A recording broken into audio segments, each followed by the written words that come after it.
నిన్న జరిగినటువంటి ఈ సమావేశం మొత్తానికి 10 మంది ఎమ్మెల్యేలు ఎవరైతే ఉన్నారో ఈ 10 మంది ఎమ్మెల్యేలకు పార్టీ ఫిరాయించినటువంటి ఎమ్మెల్యేలు అధైర్యపడొద్దు ఫిరాయింపు ఎమ్మెల్యేలతో సీఎం రేవంత్. సో వీళ్ళందరూ కూడా 10 మంది పార్టీ మారిళ్ళు. వీళ్ళంతా కూడా బీఆర్ఎస్ పార్టీకి సంబంధించినటువంటి వాళ్ళే.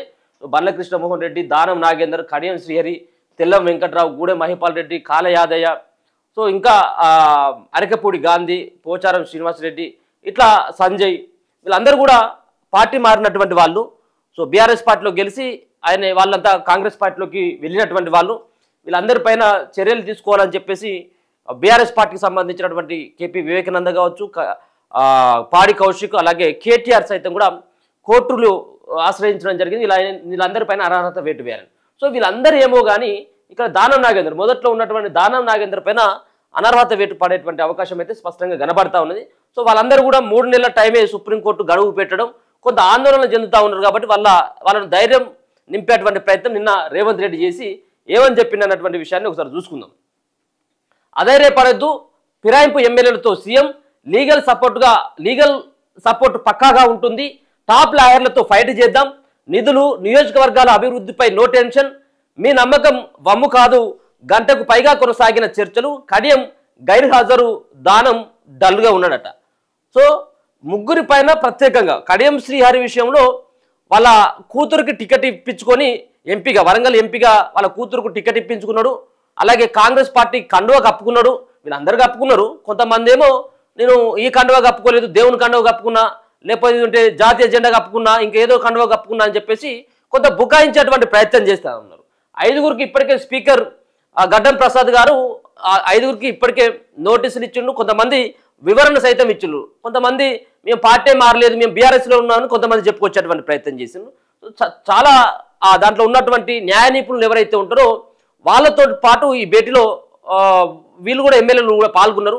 సో ఏ విధంగా చెప్పాలో, కోర్టుకు వెళ్తే ఏ విధమైనటువంటి నిర్ణయాన్ని, స్పీకర్కి ఏ విధమైనటువంటి అంశాన్ని మీరు చెప్పాలన్నటువంటి దానిపైన నిన్న కొంత వాళ్ళకు సలహాలు ఇచ్చినట్టుగా తెలుస్తూ ఉన్నది.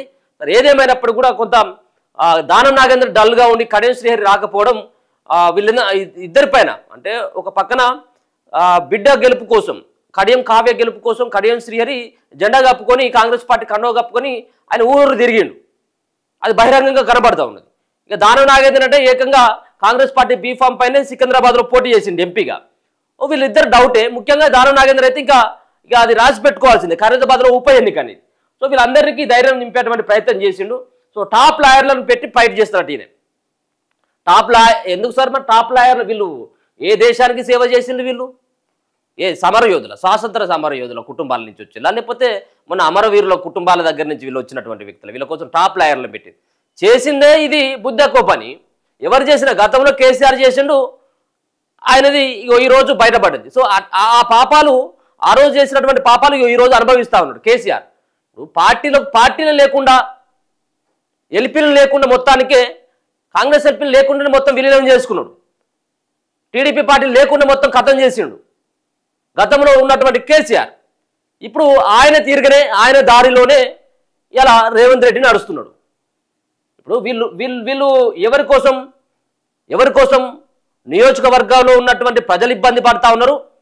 సర్కారు ఏం పని చేయట్లేదు కాబట్టి మేము రాజీనామా చేస్తూ ఉన్నాం, మేము ప్రజలకు ఏదో సేవ చేయాలని వచ్చినాం, కానీ మేము సేవ చేయలేకపోతా ఉన్నాం కాబట్టి మేము ఈ రాజకీయాల నుంచి తప్పుకుంటా ఉన్నాం అన్నటువంటి ఉద్దేశంతో బయటకు వచ్చినట్టయితే మీరు టాప్ లీడర్లను, టాప్ లాయర్లను పెట్టి మీరు ఫైట్ చేయరు. ఎవరి కోసం నువ్వు టాప్ లాయర్లను పెట్టి నువ్వు పనిచేయాల్సిన అవసరమే ఉన్నది? ఇది ఎవరైనా సమర్థిస్తారా? ఇది రాజ్యాంగాన్ని ఉల్లంఘించడం కాదా? వీళ్ళ కోసం టాప్ లాయర్లను పెడతాడట సార్. మరి టాప్ లాయర్లను పెట్టి ఇదేదో బీసీ రిజర్వేషన్లకు సంబంధించిన బిల్ ఏదో ఉంది కదా, బీసీ రిజర్వేషన్లకు సంబంధించి దానిపైన టాప్ లాయర్లను పెట్టు. మీరు ఇచ్చినటువంటి డిక్లరేషన్లో పెట్టింది కదా, మీరు కామారెడ్డి డిక్లరేషన్లో పెట్టింది కదా, దాని గురించి ఫైట్ చేయదు.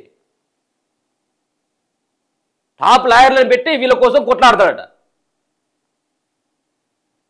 మందియే కదా సొమ్ములంతా కూడా.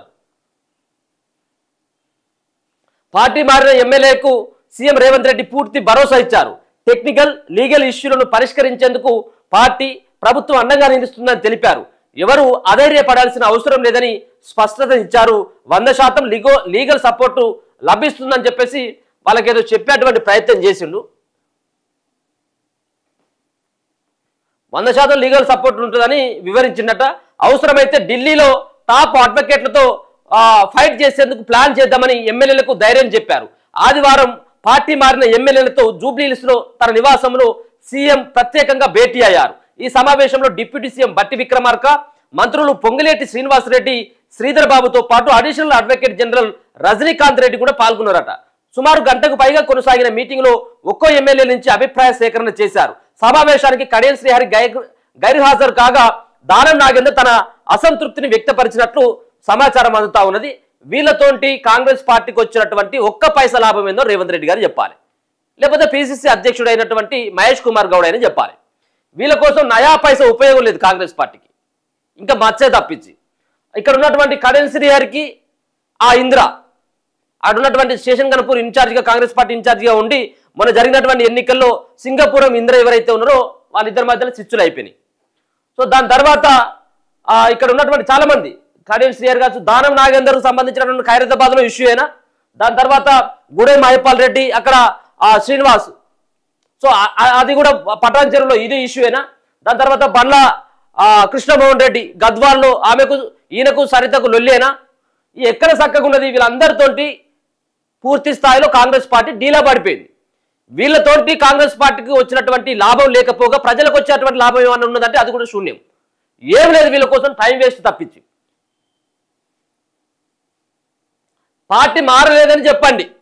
ఎందుకు మరి మీకు దమ్ము ధైర్యం కనుక ఉన్నట్టు ఉంటే ఈ పార్టీ మారినటువంటి ఎమ్మెల్యేలు ఎవరైతే ఉన్నారో ధైర్యంగా మీరు చెప్పుర్రి, మేము పార్టీ బరాబర్ మారినాం, అవసరమైతుంటే మళ్ళీ మేము పోటీ చేస్తాం నియోజకవర్గంలో అని చెప్పేసి కాళ్ళ దగ్గరేసి చెప్పండి మీకు దమ్ము ఉంటే. మళ్ళీ ఈ డొంక తిరుగుని ముచ్చట్లేందుకు? ఈ కండువ కప్పుకోలేదు, ఆ కండువ కప్పుకున్నా, దేవుని కండువ నా మెడలు ఉన్నది, కాంగ్రెస్ కండువ ఎందుకైందని చెప్పి ఈ డొంక తిరుగుని మాటలు ఎందుకు? ఈ మాటలు మాట్లాడుకుంటే తప్పించుకున్నారు. ఇప్పుడు ముఖ్యమంత్రి రేవంత్ రెడ్డి సైతం కూడా పార్టీ మారలేదని చెప్పేసి చెప్పమని చెప్తా ఉన్నారు. మీరు ఏ పార్టీలో ఉన్నారు కనీసం చెప్పుకునేటువంటి స్థితిలో ఉన్నారా మీరు? ఇది రేపటి భవిష్యత్తుకి ఇది గుణపాఠం కావాలి. ఈ పార్టీ మారినటువంటి ఎమ్మెల్యేలు ముఖం చూపెట్టకుండా కావాలి. ఈ 10 మంది ఎమ్మెల్యేలు కనుక మళ్ళీ కనుక ఉప ఎన్నికలు కనుక వస్తే ఒక్కడికి గెలవద్దు ప్రజలారా. ఇది ఎందుకంటే రానున్నటువంటి రోజులలో గతంలో కేసీఆర్ చేసినటువంటి ఒక బుద్ధ కోపం ఏదైతే ఉన్నదో, సో ఆ రోజు కనుక ప్రజలు తిప్పికొడితే ఈరోజు ఇసంటోళ్ళు మారకపోవు. సో ఇప్పుడైనా కానీ కనీసం ఒకవేళ కనుక ఉప ఎన్నికలు వస్తే వీళ్ళ ఒక్కరికి డిపాజిట్ కూడా రావద్దు వీళ్ళకు. సో ఆ ప్రయత్నం చేయరు, అట్లయితే ఇంకోళ్ళు బుద్ధి వస్తుంది. సో మొత్తానికి పార్టీ మారలేదని చెప్పండి అని చెప్పేసి నిన్న ఆ సంబంధించినటువంటి భేటీలో చెప్పారు కదా తెలుస్తా ఉంది. తాము పార్టీ మారలేదని, నియోజకవర్గాల అభివృద్ధికి ఫ్రెండ్లీగా మాత్రమే ఉన్నట్లు కోర్టు దృష్టికి తీసుకువెళ్లాలని సీఎం ఆయా ఎమ్మెల్యేలకు సూచించినట్టు సమాచారం. మరి అంతెందుకు సార్, మరి 119 మంది ఎమ్మెల్యేలు ఉన్నారు కదా, ఇంకా 29-28 మంది వాళ్ళు మిగిలిళ్ళు, మిగతా ఉన్నటువంటి ఇక్కడేమో 8 మంది ఎమ్మెల్యేలు బీజేపీలో. మొత్తం మరి సపరేట్గా మీ దాంట్లోకి ఏమన్నా అక్కడికి వస్తారో చూడు రాదు, ఏమన్నా జాగగిట్లు ఏమన్నా ఇంకా ఖాళీగా ఉంటే ఇంకా మీ దాంట్లో ఏమైనా పడితే వాళ్ళని ఏమైనా నింపుకోర్రి. అంటే మీ పార్టీలో ఉంటే మాత్రం నియోజకవర్గ అభివృద్ధికి సహకరిస్తారు, మీ పార్టీ కాకపోతే మాత్రం సహకరించరు. అంటే నియోజకవర్గ అభివృద్ధి కోసం మేము పార్టీ మారినామని చెప్పాలన్నట్టు వీళ్ళు. మరి ఏ అభివృద్ధి చేసిన మరి ఇప్పుడు ఎవరు చెప్పురు? మరి ఇప్పుడు మిగతా నియోజకవర్గాల కంటే ఎక్కువగా ఈ 10 నియోజకవర్గాల్లో మిక్కిలి నిధులు వచ్చినాయి ఎక్కడగా? మరి ఇంకా ఎక్కువ నిధులతో డెవలప్ చేసినటువంటి ఆ ప్రాంతాలేవో ఒకసారి లిస్టు బయట పెట్టాలి. ఈ 10 మంది ఎమ్మెల్యేలు